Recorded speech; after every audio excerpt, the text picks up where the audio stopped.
제가 한국을 이제 3주 예정하고 갔는데 한 5주가 넘게 있다가 온 것 같아요. 그동안에 만난 분들이 가장 많이 하는 질문이 뭐냐면은 교회는 어떻게 하고 왔냐. 그런데 제가 그 질문에 이렇게 대답했습니다. 우리 교회는 일당백하는 교회입니다. 염려 안 하셔도 됩니다. 이런 얘기를 했습니다. 그동안 애써주시고 수고하신 모든 분들께 감사를 드립니다. 잠시 기도합니다. 하나님 우리 아버지, 믿음은 들음에서 나며 들음은 하나님의 말씀으로 말미암는데 이 시간 주의 말씀이 들리게 하옵소서. 성령께서 오늘 봉독한 이 말씀 위에 기름 부어주시고 친히 그 말씀을 풀어주시고 깨달아 믿어지게 하옵소서. 예수님의 이름으로 기도했습니다. 아멘. 이 설교를 할 때에 보통 하나님의 말씀을 선포 그러잖아요. 하나님의 말씀을 선포할 때에 그 설교를 하는 사람도 중요하지만은 듣는 사람의 자세도 정말 중요하다 하는 거죠. 우리가 설교를 들을 때에 오늘 그 베레아 교회 교인들은 뭡니까? 간절한 마음으로 말씀을 듣고 그 말씀이 정말 그러한가 해서 날마다 성경을 상고했다 그러잖아요. 그런 자세가 필요합니다. 그래서 오늘 우리가 이 말씀을 통해서 하나님의 음성을 듣고 그 말씀대로 살겠다는 결단이 있기를 바랍니다. 오늘 본문 10절에 보면은 밤에 형제들이 곧 바울과 실라를 베레아로 보내니 그들이 이르되 유대인의 회당에 들어가니라 했어요. 그러니까 데살로니가에서 바울이 복음을 전파할 때 거기에도 역시 뭡니까? 똑같은 말씀을 전했고 그 말씀을 전했더니 놀라운 일이 일어났습니다.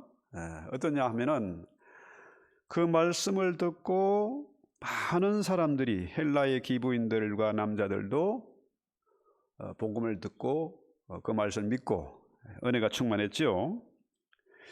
또 반대로 그 말씀을 들은 데살로니가의 그 유대인들, 유대교인들이죠. 이 사람들이 바울을 시기하고 미워해가지고 아예 죽이려고 동네 불량배들 다 끌어모아서 소동을 일으켰고 그 때문에 바울이 어떻게 해요? 데살로니가에서 이쪽 베레아로 피난을 왔습니다. 야반 도주를 했어요. 자, 오늘 이 밤에 형제들이 바울과 실라를 베레아로 보냈다. 데살로니가 교회의 성도들이, 그죠? 바울의 은혜 받은 그 성도들이 바울을 급히 도망을 시킨 겁니다. 거기 있다가는 큰 사단이 날 거니까, 그죠? 밤에 즉시로 정말 위기 상황이 돌발한 거죠. 그래서 피난을 시켰습니다. 그죠? 그래서 이 데살로니가 성도들이 한 마음으로 밤에 바울과 실라를 급하게 베레아로 피신을 시켰는데 이 정도 되면 우리가 한번 생각이 좀 들지 않겠습니까? 고민이 되지요. 아니 내가 주의 말씀을 따라서 주의 사도가 돼서 열심히 복음을 전파했는데 야밤에 그냥 도망가는 신세가 됐다. 참 신세가 처량하고 한심하게 생각될 때가 있죠. 그렇지 않겠습니까?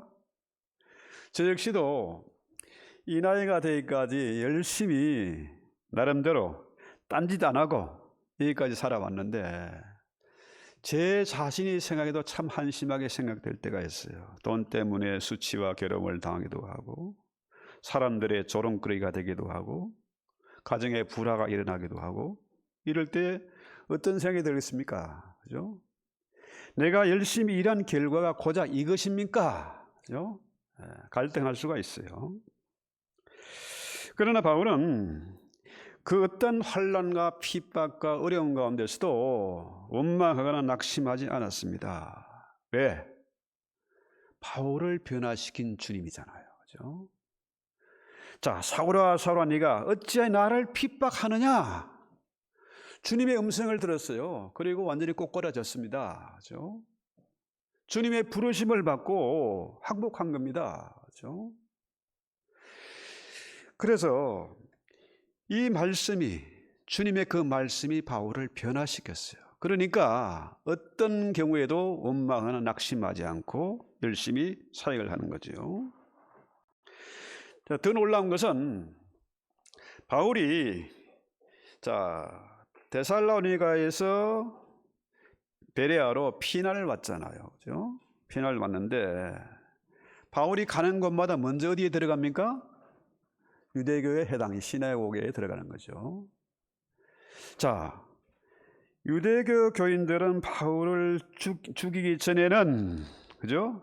잠도 안 자겠다, 먹지도 않겠다 할 정도로 그렇게 바울을 미하고 죽이려고 했는데 바울은 뭡니까? 언제나 자기 동족을 사랑했어요.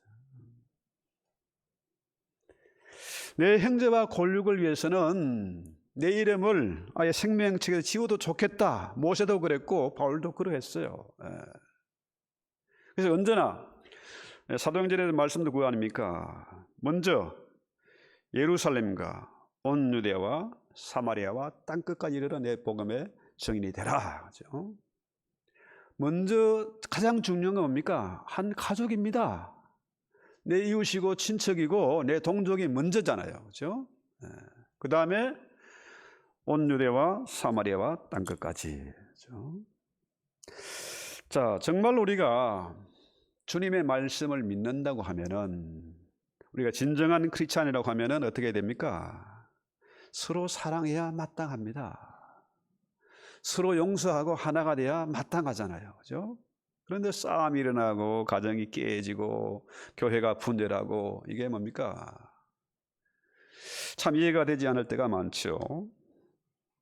그래서 바울이 베레아로 도망와 가지고 그곳에서 놀란 만남이 이루어지는 거죠. 이 주스카 렌스키는 이렇게 말했습니다. 바울의 사역 중에서 가장 아름다운 한 페이지가 베레아에서 펼쳐졌다. 그렇죠?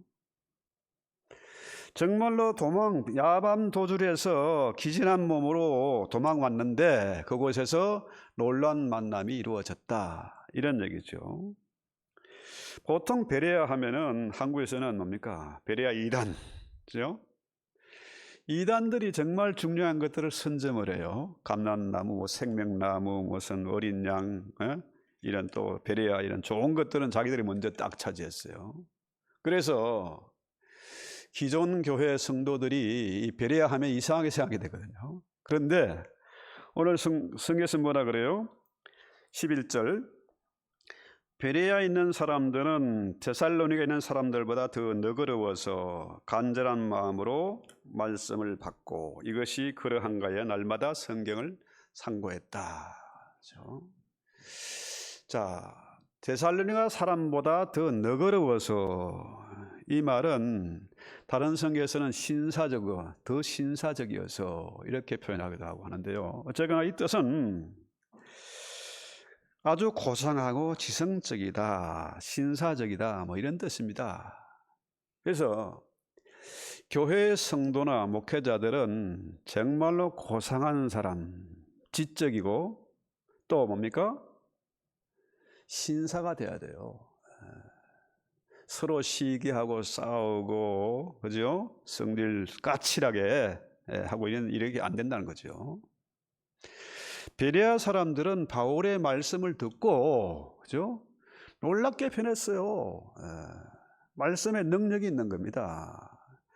데살로니가는 그 동네는 워낙에 수도고, 그죠? 해안가에 가장 발달한 수도고, 또 이 베레아는 데살로니가에서 뭡니까?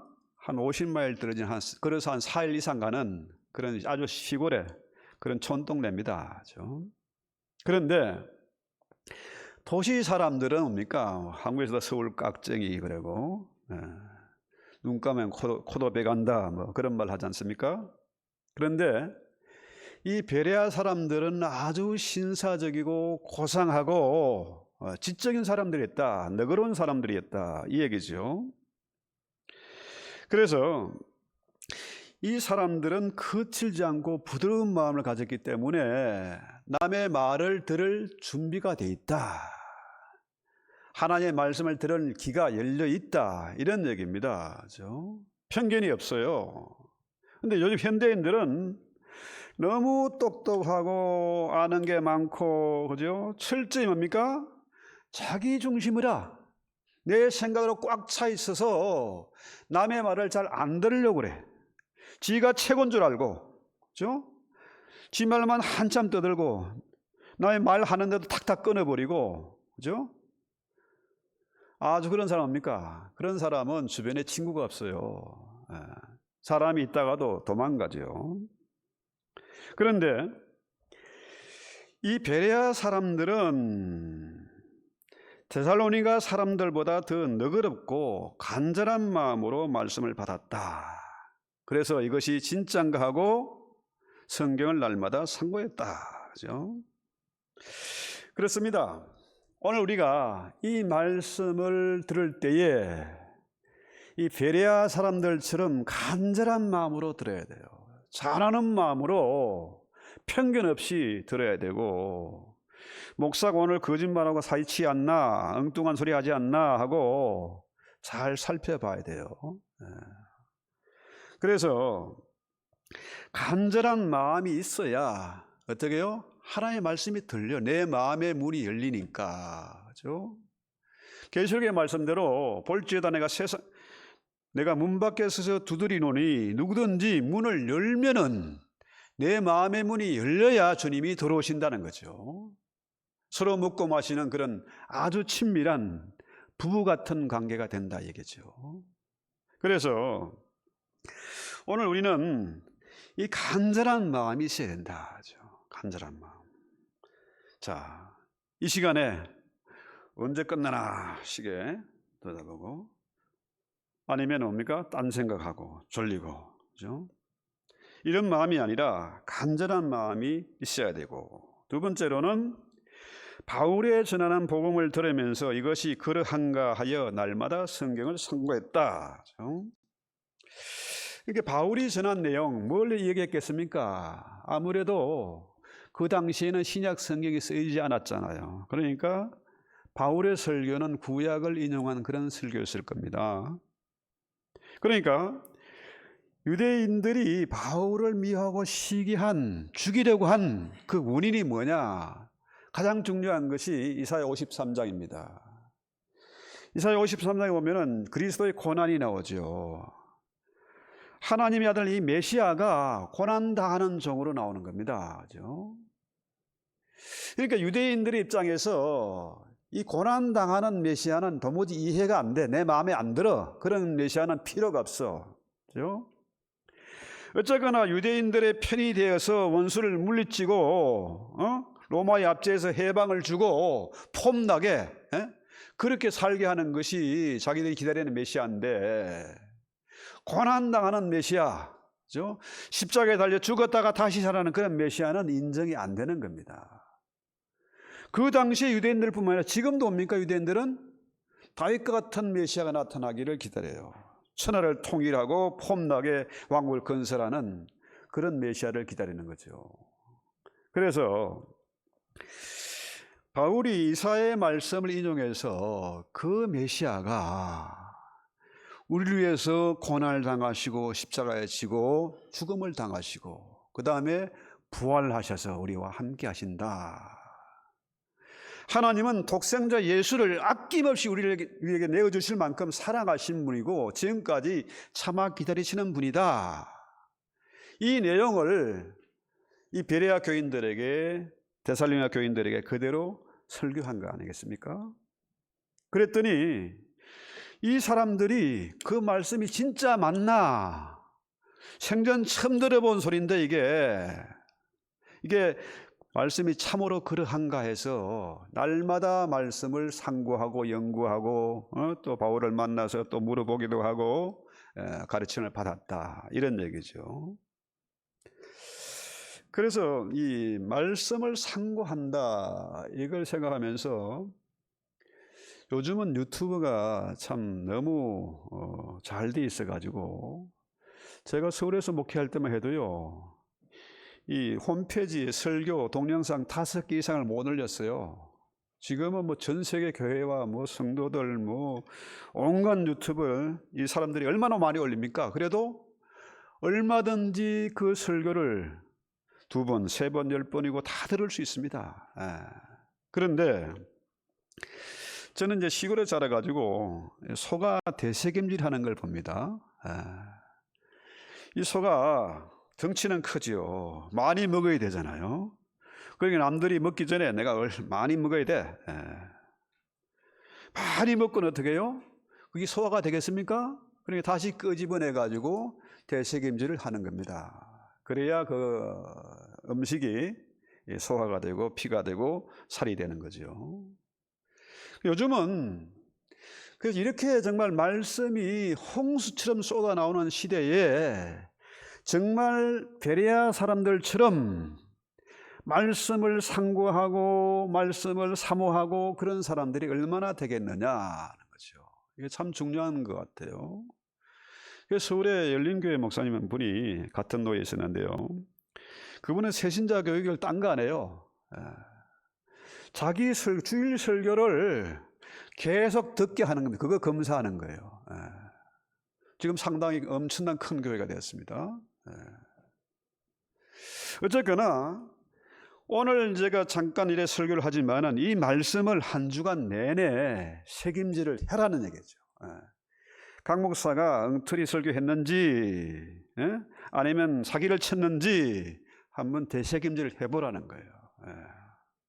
그래서 시편 1편에 보면은 그러죠. 복 있는 사람은 악인의 길을 쫓지 않고 오만한 자리에 앉지 아니하고 오직 여호와의 율법을 즐거워하여 그 율법을 주야로 묵상하는 자다. 이렇게 대책임질을 하면서 주야로 말씀을 묵상하는 사람들은, 베레아 교회 성도들 같은 사람들은 절대로 악에 빠지지 않습니다. 신앙에서 떠나지 않는 거죠. 현대교인들이 뜨거운 영성이 있어요. 가슴이 막 뜨겁습니다. 막 기분 좋을 때는 막 열심히 헌금도 하고 충성도 하고 사람들 대접도 하고 하는데 어느 한순간에 한 삐져버리면 원수가 돼버리고 신앙 다 까먹어버리고 교회 싸움을 일으키고 이런 사람들이 있어요. 그런데 베레아 교회 성도들은 뜨거운 영성이 있지만은 차가운 이성이 같이 겸비되어 있다는 거죠. 그래서 주님 말씀합니까? 너희가 차든지 뜨겁든지 하라 이거예요. 이것도 아니고 저것도 아니고 술에 술 탄정, 물에 물 탄정 이렇게 하지 말고 어떻게 해요? 차든지 뜨겁든지 하라는 거죠. 그리고 우리 성도들은 뜨거운 거 좋습니다. 그러나 그 뜨거움이 하나님의 말씀을 묵상하면서 정말 이성적인 사고와 판단할 수 있는 그런 냉철한 머리가 있어야 된다 그죠? 그래서 주님의 말씀입니까? 너희가 뱀처럼 지혜롭고 비둘기처럼 순결하라는 이렇게 말씀하지 않습니까? 뱀은 지혜의 동물이니까 어떻게 해요? 그 머리가 엄청 차가워요. 뱀은 차가운 동물입니다. 또 비둘기처럼 순결하라 그죠? 우리의 가슴이 뜨겁지만은 우리의 머리는 어떻게 해요? 냉정해야 된다, 차가워야 된다는 거죠. 그래서 우리도 하나님의 말씀을 들을 때에 베레아 사람들처럼 말씀을 상고해야 된다 그죠? 그 말이 진짜로 그런가 하여 살펴보고 연구하라는 것이지 이것을 비판하라는 얘기는 아닙니다. 그래서 우리가 교회를 정할 때도 그 교회 목사님이 설교를 너무 잘해, 은혜가 넘쳐, 그 교회 뭐 엄청 큰 교회고 성가대 찬양이 어마어마하고 이런 게 아니고 뭡니까? 정말로 하나님의 말씀을 바울처럼 말씀을 말씀되게 선포하고 또 성도들은 어떻게 해요? 베레아 사람들처럼 정말로 그 말씀을 사모하지만은 진짜 그러한가 하여 말씀을 묵상하고 연구하고 탐구하는 자가 되어야 된다 이 얘기죠. 그런 교회, 그죠? 하나님의 말씀이 말씀되게 선포되고 성도들은 베레아 사람들처럼 날마다 말씀을 묵상하고 또 그렇게 살려고 다짐하는 그런 교회, 그렇게 굴러가는 교회가 진짜 교회, 하나님 기뻐하는 교회가 되지 않겠느냐는 거죠. 그래서 어떤 분이 이런 얘기를 했어요. 강의 설교가 아니고는 그건 설교가 아니다, 뭐 이런 말을 하는 분이 있어요. 그만큼 엉뚱한 목사가 자기 하고 싶은 얘기 다 하고, 그렇죠? 본문 뭐 한 구절 끌어다가 대충 하는 그런 주제 설교가 아니라 강의 설교를 해라, 본문 설교를 해라, 뭐 이런 얘기 같습니다. 저도 역시 전도사 때부터 강의 설교를 해왔어요. 그만큼 중요한 겁니다. 그런데 놀라운 것은 그거예요. 하나의 말씀을 말씀되게 선포하면은 베레아 사람들처럼 말씀을 받고 묵상하는 사람이 있는가 하면은 어떻게 해요? 그 목사를 죽일 듯이 째려보고 공격하고 쫓아내는 그런 교회가 있다는 거죠. 그렇지 않습니까? 특히 이민사회는 수없이 교회가 바뀌어요. 목사가 바뀌어요. 목사가 처음에 들어갈 선문은 뭐 허니문 기간이 있으니까 잘 괜찮은데 그것만 지나면은 곧바로 뭡니까? 터집 잡고 쫓아낼 연구를 하는 거죠. 왜? 자기 마음에 안 들거든. 내 마음을 즐겁게 하는, 마음의 평안을 주는 그런 설교를 해야 되지. 유튜브 설교들은 목사님 이 설교처럼 좀 해주세요. 지난번에 뭡니까 정숙이 정숙이 교환하러 온 분, 필터 교환하러 온 분이 그 얘기하더라고요. 이것처럼 해달라 그래서 제가 거기에서 나왔습니다 그러더라고요. 그리고 정숙이 지금 교차로 다니고 그 일 하고 계세요. 그래서 중요한 겁니다. 하나님의 말씀은, 자, 베드로전서 2장 8절인가요? 그 말씀은 거치는 반석이고 부딪히는 돌이라는 겁니다. 반석 바로 예수 아닙니까? 말씀이잖아요. 말씀에 부딪히면은 깨지는 겁니다. 박살나는 겁니다. 그죠? 예수 만나서 구원을 얻고 하나님의 자녀가 되고 영생을 누리는 사람이 있는가 하면은 오히려 예수를 미워하고 정오하고 교회를 비판하고 핍박하는 그런 성도들이 있다는 거죠. 자, 베레아 사람들처럼 저렇게 고상하게 변하는 사람이 있는가 하면은 반대로 그렇게 교회를 대적하는 무리가 생긴다. 말씀을 대적하는 무리가 생긴다는 거죠. 자, 이렇게 너그럽고 고상하고 신사적인 사람으로 바뀌는 사람들이 있는가 하면은 주님을 거역하는 사람들이 생긴다. 이 두 다 뭡니까?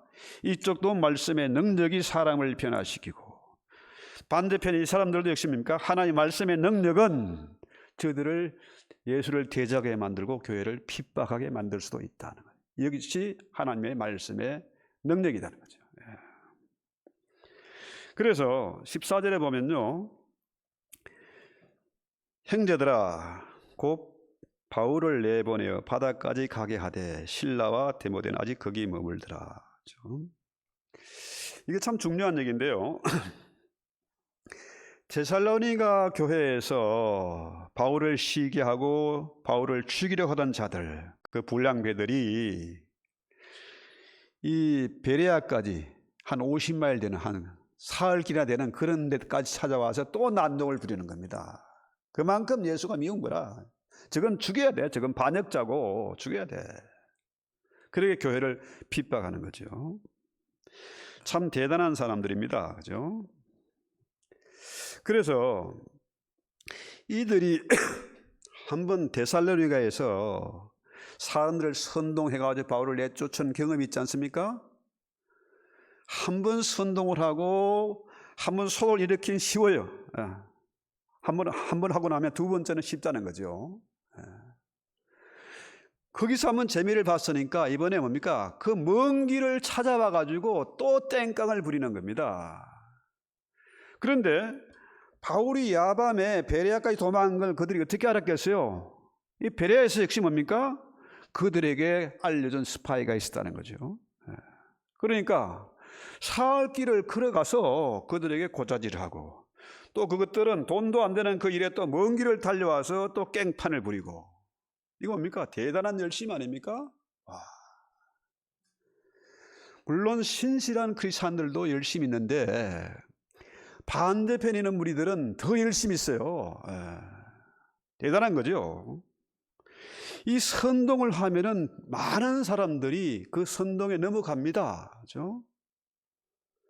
특히 이 베레아에도 그런 사람이 있지 않겠어요? 시골 사람들, 순진한 사람들이 사기꾼에게 잘 넘어가죠. 선동꾼에게 넘어가서 또 난리를 부리죠. 한국 교회도 보면요, 한국 사람들 아주 선동에 잘 넘어가요. 옛날에 그 광우병 사태 때, 그죠? 그 광우병 속이 뭐 머리가 뭐 숭숭 뇌가 숭숭 다 뭐 썩는다, 뭐 빈다 하는 것처럼 아무런 근거도 없는데 온 매스컴 정치꾼들이 선동을 하니까 연예인들까지 동원해가지고 나는 독약을 마시겠다. 좀 그렇게 하니까 어떻게 해요? 다 넘어갔어요. 예. 결과는 뭡니까? 거짓이잖아요. 한 번 선동하니까 두 번째는 더 쉬워. 이전에 무슨 성주에 사드 사태할 때 사드에 성주 참외가 완전히 기름 튀긴 것처럼 한다. 아무런 근거가 없어. 그런데 선동을 한 번 하고 나면 선동술이 또 기술이 늘거든요. 또 교묘하게 하니까 이번엔 또 어떻게 해요? 후쿠시마 원전 오염 폐수가 또 식탁에 올라오면 다 죽는다. 일본 고기 먹으면 안 된다. 난리를 떨었어요. 그런데 그 0.001%도 안 나왔어요. 근거가 전혀 없는 걸 가지고 선동질을 하니까 그거 또 연구한다고 1억 1조 4천억인가 예산을 낭비했다 그래요. 박근혜 탄핵할 때도 마찬가지입니다. 아무런 근거도 없이 탄핵질을 해야 되니까 어떻게 해요? 선동에 넘어가는 겁니다. 이 시대에 정말 똑똑하고 많이 배운 사람들 이렇게 매스컴이 발달했는데 선동하면 넘어가는 거예요. 그래서 이 땅의 교회가 이 모양이 된 겁니다. 교회가 그 선동질에 넘어가서 세상의 동대북이 되고 지금 목사들이 사기꾼 되고 이상한 그런 세상이 됐습니다. 그래서 15절에 보면요, 바울을 인도하는 사람들이 그를 데리고 아덴까지 이르러 그에게서 신라와 디모데들을 자기에게로 속히 오게 하라는 명령을 받고 떠났다 그래요. 이게 베레아에서 아덴까지, 그리스 아덴까지는 한 300마일, 배로 한 300마일 거리죠. 그런데 이 베레아의 성도들이 데살로니가에서 온 사람들이 또 선동질을 하고 바울을 죽이려 하고 또 베레아에 있는 사람들까지 힘을 합쳐 난동을 부리는 거 어떻게 해요? 이거 큰일 났다. 바울을 바닷가로, 항구로, 그죠? 배를 타고 피신을 시키는 겁니다. 거기 있으면은 큰일 날 것 같으니까 그리스 아덴까지 배를 타고 보내야 되는데 배 타고 가는 도중에 또 무슨 일이 있을지 몰라. 그러니까 이 사람들이 바울의 보디가드가 돼가지고 같이 배를 타고 아덴까지 인도를 하는 거죠. 이렇게 이쪽에는 반대편이 열심히 있고 이쪽에서는 뭡니까? 바울의 복음을 사랑하고 묵상하고 바울을 아끼는, 바울의 사역을 돕는 그런 열심이 있는 거죠. 저는 참 지금까지 목회를 하면서 많은 어려움도 있었고 도전도 많았지만은 정말 감사한 것은 아가페라는 이름으로 지금까지 사역을 해온 겁니다. 제가 한 달을 비든지 두 달을 비든지 우리 교회는 흔들림이 없어요.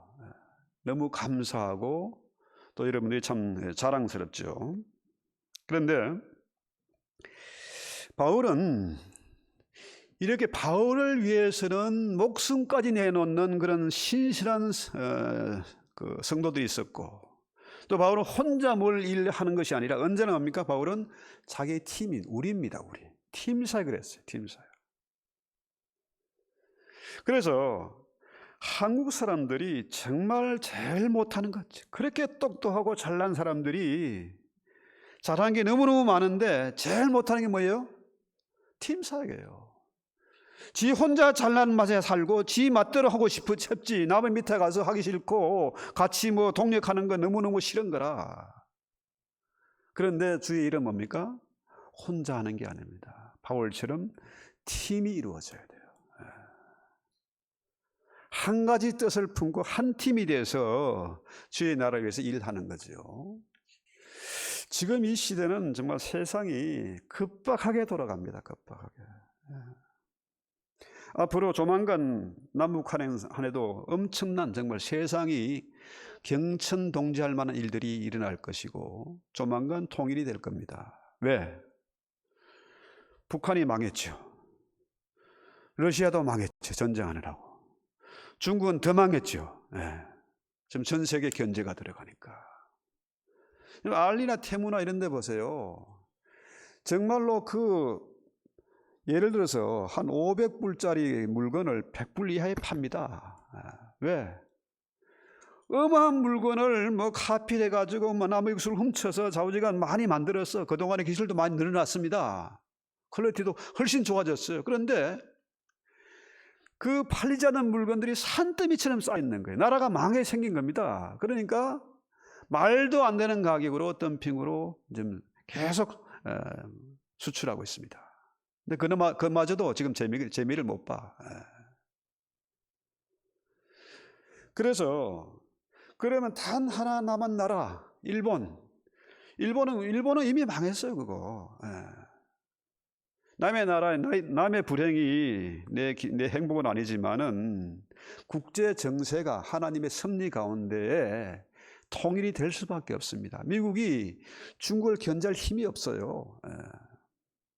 전쟁을 중동에서 대만에서 우크라이나에서 사망할 수 있는 힘이 없습니다. 그러니까 트럼프가 한국 군비 올려라 이러면서 핵무장 시키려는 거죠. 통일시키려는 겁니다. 그러니까 해리스가 또 자기도 또 바이든 트럼프 하는 대로 한국에 핵무장을 시키겠다 이래 좀 나오고 있는 겁니다. 어쨌거나 아무리 원수들이 선동꾼들이 별짓을 다해도 하나님의 뜻은 이루어집니다. 하나님의 시간은 언제나 정확한 것이고 하나님은 실수가 없으세요. 그러면은요, 남북한이 통일되고 만주가 회복이 되어지고 몽골로 가자탄을 해가지고 터키로 연결되는 이 통로가 열리는 거예요. 그보다 더 중요한 것은 한국의 기회가 온 것이 북극 항로가 열리면요 어떻게 됩니까? 이 부산, 원산 여기가 세계 최고 전략 요충지가 되는 겁니다. 그 먼 길을 돌아가지 않아도 되고 위험한 길을 안 가도 되고 가장 안전하고 빠른 길로 수송이 되는 그런 엄청난 중요한 위치가 되는 거죠. 제가 엉뚱한 소리 하는 것 같습니다만은 이러한 때에 할 일은 너무 많은데, 그죠? 하나님의 때가 정말 가까웠는데 이때 우리가 내 자랑하지 말고 남 비판하지 말고 시기하지 말고 한 뜻을 모아서 일을 하면은 주님이 얼마나 놀라운 일을 우리에게 맡기실 것인가. 엄청난 과실을 얻게 될 것이죠. 그래서 오늘 말씀을 저도 묵상하면서 떠오른 인물이 있습니다. 그 성 프란시스의 그 기도했죠. 주의 나를 평화의 도구로 써주소서. 그죠? 주님, 이 시대의 나를 평화의 도구로, 복음의 일꾼으로 써주시옵소서. 그죠? 우리 교회 모든 성도들이 베레아 사람들처럼 정말 나이스하고 젠틀하고, 그죠? 고상하고 인텔리전스하고 그런 성도들이 있으면 좋겠다는 거죠. 싸우지 말고 남 헐뜯지 말고, 그죠? 그래서 오늘 주보에 잠깐 실어놨습니다만 아프리카 어떤 부족은 사고 친 놈을 인민재판해가지고 쳐 죽이는 게 아니라 그 사람을 중간에 세워놓고 온 동네 사람이 모여가지고 그 사람에 대한 칭찬만 한대. 좋은 일, 칭찬을. 그거 하면 이 사람이 그냥 그 자리에서 해가다 가는 거죠. 변화가 되는 거죠. 그래서 정말 베레아 사람들처럼 되게 해 주시옵소서. 우리 모두가 하나 되게 해 주시옵소서. 이런 인물을 생각하면 성경에서는 얼마나 많은 사람들이 있겠습니까? 그런데 어떤 사람? 이 본문에 가장 적합한 사람은 아마도 요셉일 것 같아요. 너그러운 사람, 신사적인 사람, 아주 고상한 지식을 갖고 있는 사람. 요셉이 총리가 돼서 존경받는 것이 아니라 요셉이 너그러운 마음을 가지고 사람들을 포용하고 그 높은 지혜를 가지고 인류를 재앙에서 구해내고, 그죠? 그렇게 정말 신사적인 사람이 되니까 존경을 받는 거죠. 그래서 우리 모든 교회와 성도들이 정말 베레아 사람들처럼 쓰임 받기를 원한다. 그죠? 요셉처럼 너그럽고 신사적인 사람이 됐으면 좋겠다. 그죠?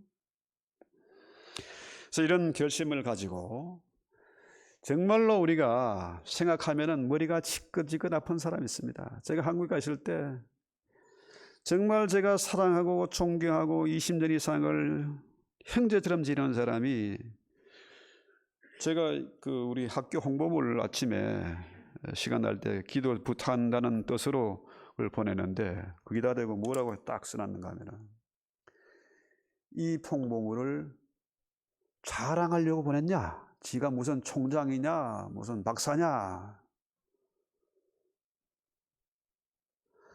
그게 이제 비수처럼 꽂혀가지고, 날씨는 덥고 어디 뭐 전화할 때도 없고, 전환 자체가 민폐예요. 여기서 갖고 간 옷 하나도 못 입었어. 신발을 위에서부터 속옷까지 신발까지 전부 다 바꿨어요. 왜? 땀에 저리지 않도록. 그런 상황에서 그 비수처럼 꽂히니까, 야, 이거 내가 주의를 하려고 하다. 이 무슨 이 망신이냐 이거. 그렇지만은 이 말씀을 생각하면서, 그러니까 불쌍하잖아요. 그렇지 않습니까? 불쌍합니다. 주의 말씀을 받아서 베레아 사람들처럼 신사적인 사람이 되고 복을 받아야 되는데, 반대로 반대편이 열심을 내고 주의를 방해하는 일에 쓰임받는 거, 이거 뭡니까? 이거는 정말 불쌍한 거 아닙니까? 이렇다면 우리가 바울의 설교대로 우리 주님이 메시아로서, 고난당하는 메시아로서 십자가 지고 우리에서 부활하셨는데, 하나님이 그 아들 우리를 위해서 내어주신 사랑의 하나님이신데, 우리 주님이 내 안에 성령을 보내셔서 자꾸 돌덩이 같은 마음을 갈라서 내 안에 성령이 사시는, 하나님이 사시고 주님이 사시는 사람으로 만들어 주셨는데, 이 은혜를 생각하면 우리가 결코 남을 미워하거나 정죄할 수가 없다. 그렇지 않습니까? 그래서 우리가 이런 믿음, 이런 그 마음의 각오를 가지고 우리 찬송하고 기도합시다.